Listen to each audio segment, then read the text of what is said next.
Hey man, hey bro, hey bro, hey man, that was my idea. No, I had that idea. No, I had that idea, bro. No, listen, really, I had that idea. Man, I remember I was thinking and I had this idea once, and man, that guy took that idea.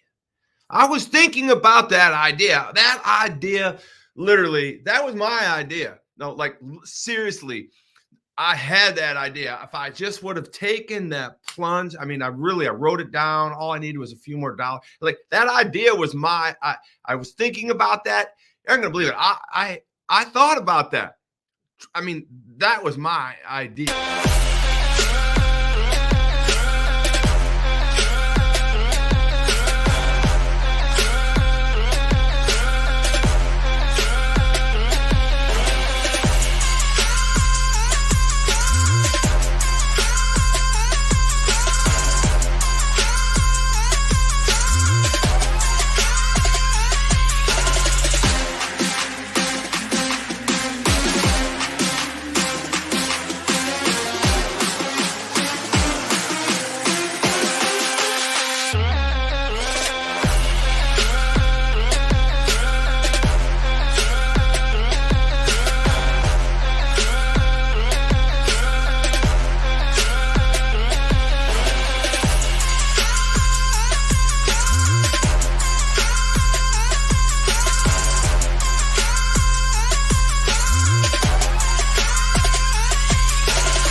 Man, it was my idea all the time. I was thinking about that. I had it in my brain. It was my I thought of that first, right? So like, the intros are always kind of like these teasers. And I just want people to like come on, listen to the show. I was thinking as I was preparing this morning, like, man, the content is fire on these shows. I work really hard on the content. I really work hard on literally myself. This show is a blessing for me, and I really, really, really want it to be a blessing for you. So I take the content very seriously, and a lot of it's moved obviously by the Holy Spirit, but there's things going on in my life that I just feel like that are very interesting. I mean, if I was an entrepreneur, startup entrepreneur, I was a business person, I was a person that was trying to figure out how certain people are doing certain things. I mean, this is the show I would tell people to watch, because the guy on the show, Todd Saylor, Wired Differently, Todd Saylor, he's pretty interesting. Now, I don't say that in an arrogant fashion. I'm just saying it from the facts are what I've been through in life, what I'm doing in life, and what we're trying to prove on the show is that consistency wins. Every morning, 9 o'clock, consistency wins. Every morning, 9 o'clock, consistency wins. Every day, the companies I own and run, every day they run, consistency wins. I can literally do a show live every day and have 14 organizations moving mostly in harmony, right? So the example that I want to set for you is how to win at business, how to win at life, how to win in a Christian world mindset, right? In this world, because I want to remind you that we're wired differently, America. Now, come on now, somebody, listen. I want you, the mindset, mission, and movement and ministry of this Wired Differently podcast, show, coaching, whatever, is literally, I want you to wear your faith. I want you to put on a jersey for Jesus. I want you to literally be a light out there in this world, because we are misfits in this world. I got to do some review every now and then. I got to share people with what this is all about. I'm going to teach here quickly today, and I'm going to talk to you about opportunities or opportunists, and how I want to call you to be opportunity-driven individuals. But I also need you to understand that this mindset, mission, movement, ministry, right? Wired differently. And I want you to follow this. I want you to be a part of it. I want you to listen to these shows. I want you to take some notes. I want you to make comments. I've had so many great comments this week. I know I get a little mushy sometimes, but man, There's been some heavy stuff this week, with my dad and everything, and I'm gonna continue to share, my life with you. Maybe because the stories I tell you are true. The stories I tell you are not fiction stories. I tell you stories of my business escapades. I tell you stories of my marriage. I tell you stories of my family. I tell you stories of the donut capital of the world. I tell you stories of being wired differently. It's not arrogant stories. It's just like truth. And I think that it's not commonplace that we look on the Facebook, the Twitter ditter, or the Instagram, or whatever it is, and you have leaders out there willing to tell on themselves and share some of these things. So I want to encourage you through the consistency. I want to encourage you through the transparency, and I want to encourage you through Christianity, the only faith that you can't work your way to heaven through, the only faith that can literally bring you the truth through the gospel. And so this show is for me to help build you personally, spiritually, and profitably. And I think most of you understand that the word profitably stands for fruitfully. I want to make you money, but fruitfully. Sometimes people aren't so hung up on money. Sometimes people are hung up on happiness and joy and, time with their family and vacations and hanging out at the donut capital of the world on Lake James, right? To me, that's fruitful. I don't think money is the answer to every problem out there. I don't think money makes you happy by any stretch of the imagination. It certainly can't create joy. Money can create happiness, but joy can only be created from within and what God has given us. Joy. I want to take you into opportunities. And I segue and transition with the word joy because my grandchildren give me joy. My grandchildren blow me away. So on the cover of this video or the show this morning was my little granddaughter, Nora. And I wanted to actually put a picture of me and Judah, which is her older brother. He's 6. And I was home for 2 days getting a back procedure last week, and I got to take them out. And Judah has got a memory like nobody's business. And Nora is an S, and she's a supportive person. She's a go along, get along until you cross her too much. But she's just certain. She's a 4-year-old.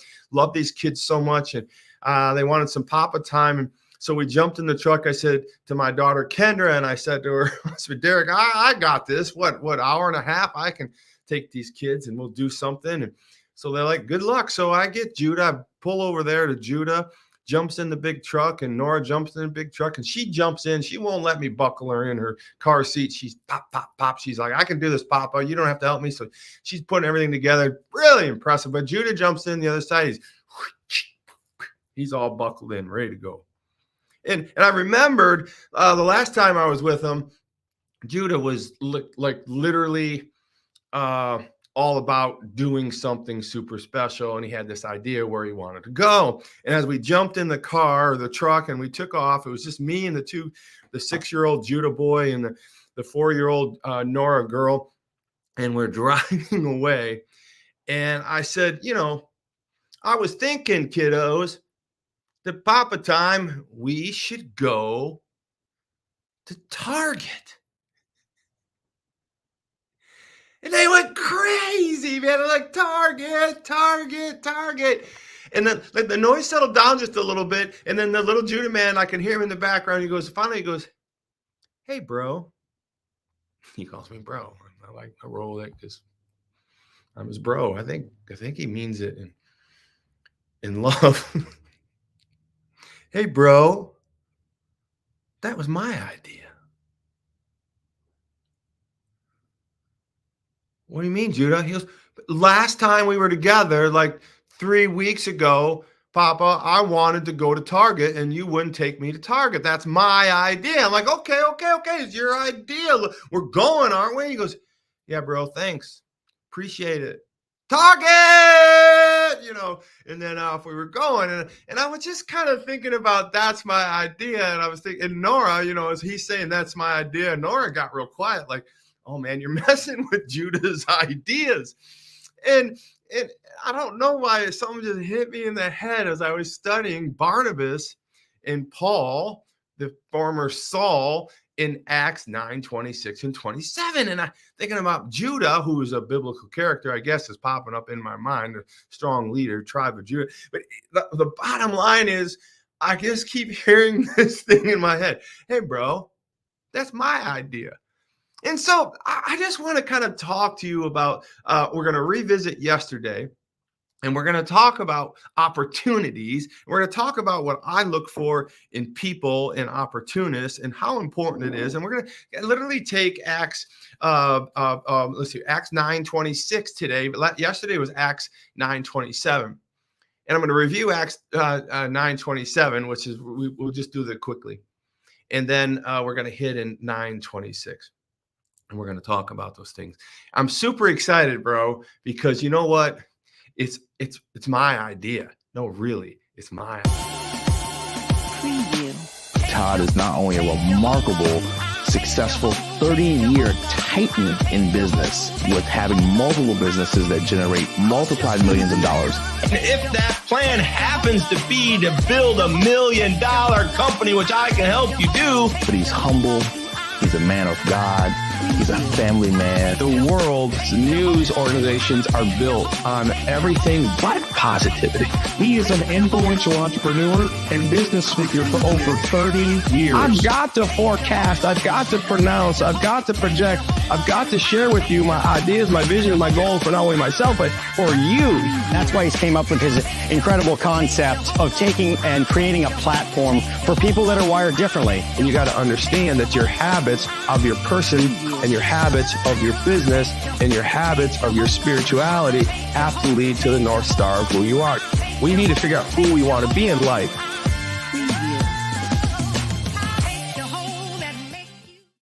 What a great morning. What a great start. I hope you like the new background. I'm super excited about that. I got so many of the new backgrounds coming, so it just kind of changes the flavor up for all of us. So I'm picking on my grandson, Judah the Barracuda, and I'm with him. I'm hanging out, and as we go on a grandson day with his sister Nora, who's 4 and Judah's 6, I'm looking for things to do, and I didn't think ice cream was the best thing. And I remember them saying a while back that, man, I wish Papa would take us to Target. And so this time we jump in the truck and we're taking off, and I got to figure out what I can do for the next 2 hours. And as I'm driving away, I said, hey, kids, I was thinking about maybe taking you to Target. And they start screaming, yeah, Target.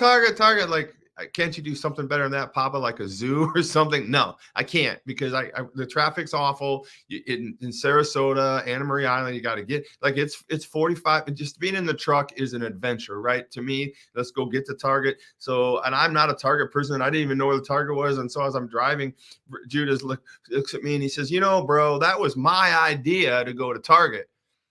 I'm like, I don't care whose idea it is. It's a great idea. Let's go do it. He goes, yeah. So he's all excited. He says, you don't even know how to get to Target, do you? And I didn't. I'm like, I just know there's a Target and we're going to go find our way to Target. He goes, bro, you don't even know how to get to Target. I said, I'll find my way. He goes, you know, Google Maps. I said, I'll figure it out, Judah. So the reason I'm using Judah as my transition here is because he's a brilliant young man, and Nora, she's my favorite granddaughter of all time. She's awesome. She's my only granddaughter, so I can say it really confidently. Super special kids. But what Judah said to me is what I want to teach on today. That's my idea. So what I want to do is go over yesterday real quick. And we're talking about how important it is that we're called to invest into other people. We're called to invest into other people. I want you to understand that if you're listening here, you're a misfit. You have Christ in your heart, hopefully, and you're working through life, and you're not like the rest of the people in this world. If you have Christ in your heart, you're wired differently, right? And so if you're wired differently and you have Christ in you, he's called us to invest in other people. The apostles are great examples. Christ is the best example of investing into, literally starting with one and moving on to billions of people, right? But the story we're going to kind of crank back to is in Acts 9:26 and 27. So yesterday we taught on Acts 27. It says, but Barnabas took him and brought him to the apostles. He told them how Paul on his journey has seen the Lord, and that the Lord had spoke to him, and how in Damascus he had preached fearlessly the name of Jesus. And so Barnabas had literally saw Paul preaching after he had converted from a Christian killer to a Christian speaker. And Barnabas saw how well Paul was doing this over the course of 2 or 3 years. And so Paul was mentored by Barnabas, right?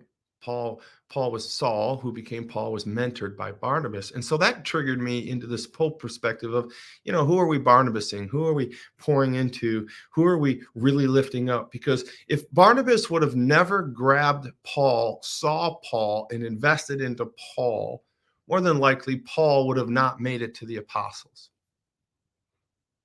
Because Barnabas was in tight with the apostles, which were the 11 disciples that had converted to apostleship.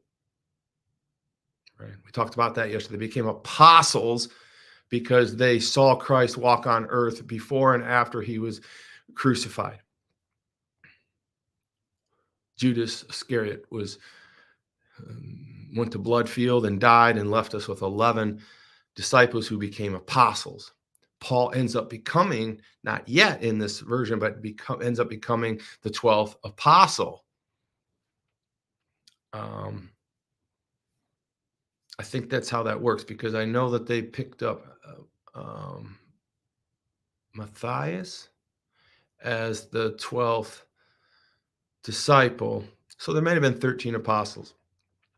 But regardless of that, Paul becomes an apostle because he sees Christ after the resurrection. He sees Christ on Damascus roads, qualifies him to be apostle. He comes, he wants to teach, he's teaching and teaching. But when he goes to the disciples, the leaders of the land at this time, they're afraid of him because they can remember not only 3 years ago, he was killing Christians. He was doing things to Christians that are inhumane and just awful. And they were like, we just can't trust this guy. We just can't trust this guy. But along comes Barnabas, and he's witnessed all these things that have been being good and fruitful through Paul and his new conversion of a Christ-speaking Christian. He says, come on with me, bro, right? I got an idea. I'm going to take you to the apostles directly, to Peter and John. So Barnabas literally pours in to Paul, believes in Paul, takes him to the apostles. The apostles take Barnabas' word, and there they go forward. And now Paul becomes the author of some 16 books in the New Testament, more books in the New Testament than any author in the New Testament at all. Think about the whole story there in that regards. Without Barnabas, we probably don't have any of this. And so that's what inspired me to talk to you about investing in people. If Barnabas doesn't pour into Paul, who used to be Saul, where are we at right now? So the challenge yesterday was, who are you pouring into? And so I just wanted to give you the 3 things about pouring into people, about investing into people. We covered them yesterday. And so I want you to believe, endorse, empower. So if you're taking notes, believe, endorse, empower. So I want you to think about somebody in your life right now. And we're going to move on to opportunities today, and we're going to make this a wrap.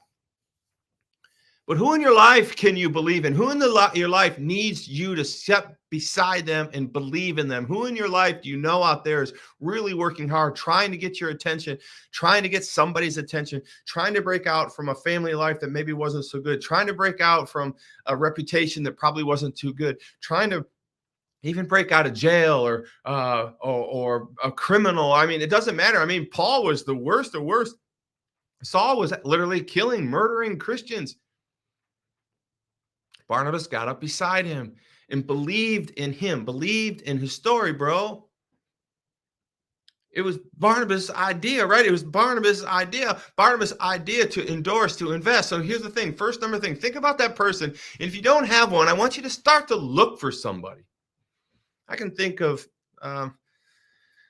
Yeah, I'm kind of proud of myself. When I started to do this exercise, I could think of 5 people right now, and even and if you count the people that I'm coaching, I'm getting somewhat paid for. But at the end of the day, I mean, I'm pouring into them as well. But I can think of a lot of people over my lifetime that have poured into me, and I can think of a lot of people right now I'm pouring into. So here are the steps I want you to do when you're when you're pouring into somebody, when you're investing into somebody. One is, first and foremost, you need to believe, right? You have to believe in that person. And how do you believe in that person? Number one, you have to demonstrate power. You have to demonstrate the power that you want to pour into them. So if you want to give them power, you want to if you want to invest in them, that means you want to invest in them to be successful. You want to invest in them to be good people. You want to invest in them to have this power of goodness and successful nature. And the first way you do it is to believe in them. And how do you believe in them? You do it through demonstration of power. I believe in this person. I tell them, I demonstrate to them that I believe in them. I demonstrate some acts that I have done that are good. I demonstrate with them maybe a ride along. I got a student of mine who's just phenomenal. He's going to kick my ass all over the world one day. I mean, when it comes to business and all that, I mean, he's just amazing.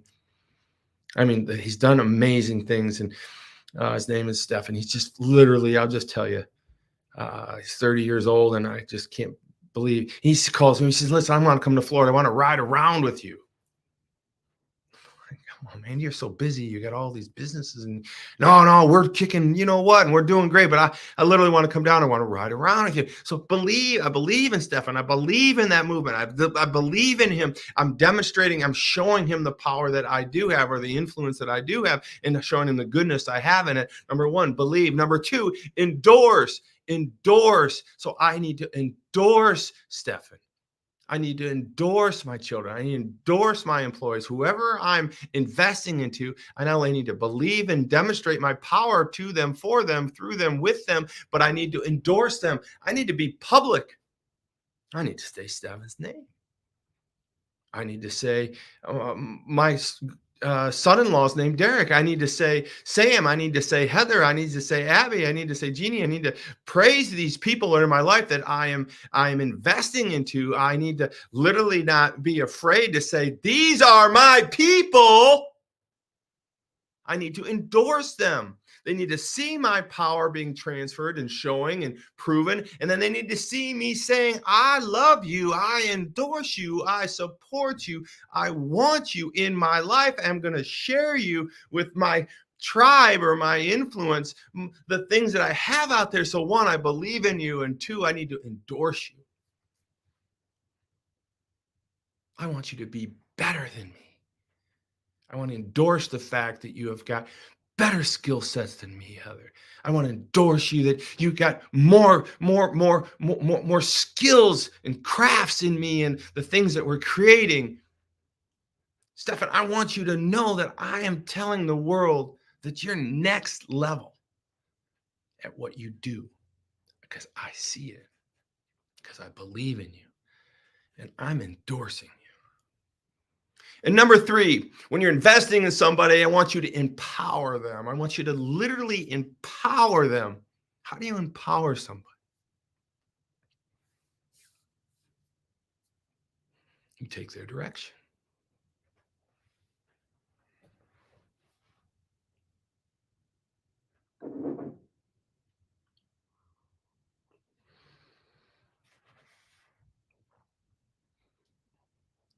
You take direction from them. One of the, I think, most aggressive moves my father ever made with me as a young man was when he put me to work, and then he came in and worked for me.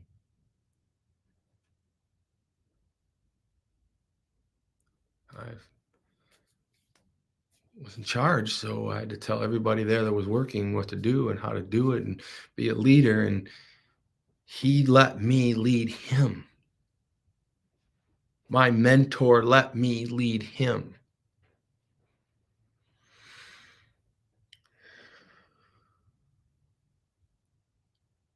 It's probably the most difficult piece of investing into people, if you ask me, and you ask me my investment protocol. And I'm not easily good at it.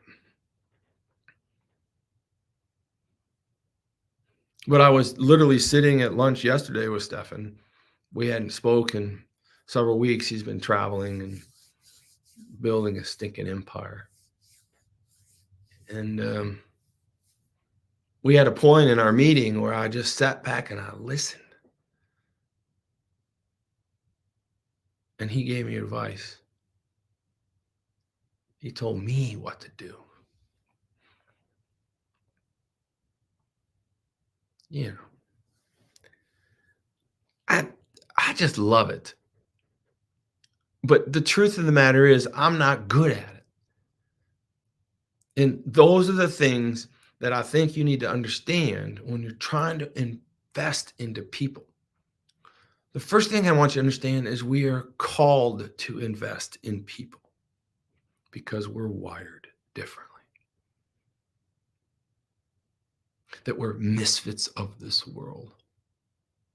And that Barnabas literally invested into Paul, who was Saul, a Christian killer, put his own reputation on the line, and did these three principles to build and to invest into probably one of the greatest, if not greatest, biblical figures in the Bible. Literally wrote more books in the Bible than John, Luke, Paul, or Mark. You're right. Wrote literally almost half of the New Testament. It wouldn't have happened if Barnabas wouldn't have invested into him. I know it's just a little scripture, Acts 9:27. Read it yourself. But here's the thing. Tomorrow we're going to talk about this, but here's the thing. It almost didn't happen. You are called to invest in somebody, bro. It needs to be your idea to go invest into somebody. You need to listen to Judah the Barracuda, my grandson, and go to Target, damn it. Get in the truck and go invest in these children, invest in this time, invest in these employees, invest in somebody in your life, because tomorrow we're going to talk about how Judah the Barracuda looked at opportunities and why it was his idea and how we're looking for people like a Judah. But today I want to close out with this. I want you to understand, I want to close with a very clear directive for you today, because tomorrow we're going to go through Acts 9:26 about this opportunity. But we need to close the door right on this. I want you to find somebody in your life. I want you to think about somebody in your life. I want to make sure that you're investing in them. And I want you to invest them in these 3 points, these 3 ways. And I want you to do it the way I'm teaching you to do it. Because if you do this, you will convert yourself and them into the holy vested peace of the Holy Spirit, right? I want you to understand that the way Barnabas did it is the right way. Because did you realize on the first missionary journey that Barnabas went on was with Paul? And Barnabas literally worked for Paul. Barnabas believed in Paul. Barnabas showed Paul his own power, demonstrated his own power, was open to him with his own power. Barnabas then endorsed Paul. He literally gave way. He really powered into him. He showed him how to do things. He mentored to him. He literally went places with him and put his name on him and said, "This is my guy. Paul, I believe in him. Where he goes, I go. He will not fail. I endorse Paul, who was Saul, a Christian murderer, but he's not any longer. I believe in him. I endorse him. I put my stamp of approval on him publicly." On the Twitter, Facebook, and the Instagram, Barnabas was out there selling out to all that. And last but not least, he empowered him by teaching him and mentoring him, but he ultimately then took directions from him. The greatest form of empowerment, the greatest form of investment, the greatest form of endorsement and belief is to literally take command from those people that you have invested into and lift it up. That is a Christian way. Please take these three things: believe, endorse, and power. Who's that person?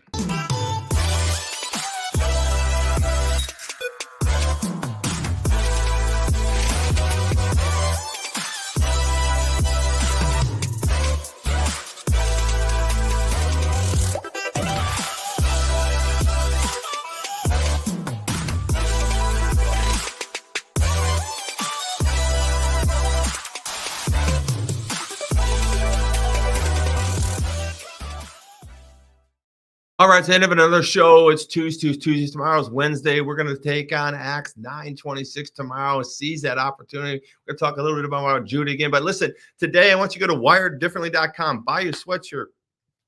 Buy your t-shirt. Buy your hoodie.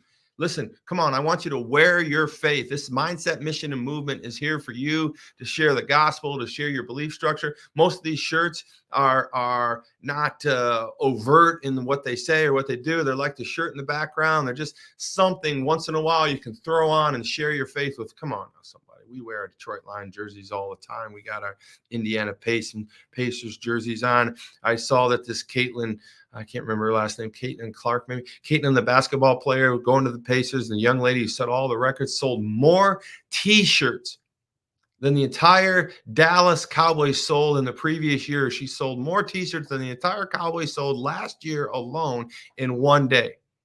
Can you imagine if we could just band together and have Wired Differently shirts, sharing the gospel, sharing our belief structure in a cool way, just kind of sharing it with the world.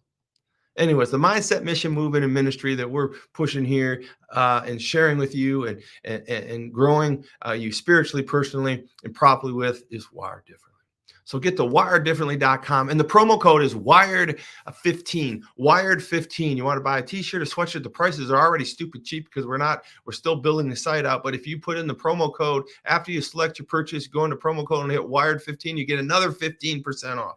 So good things. A lot of you out there have bought sweatshirts and t-shirts. We appreciate the support. We still got other things coming to help grow this mindset, mission, ministry. We're going to be sharing it in this movement with all of you. God bless you guys. Have a great day. I'm going to speak to Angola High School, to athletes in action, and I am so excited to share my testimony today. So I'll take your prayers. Have a great day, and I can't wait until tomorrow.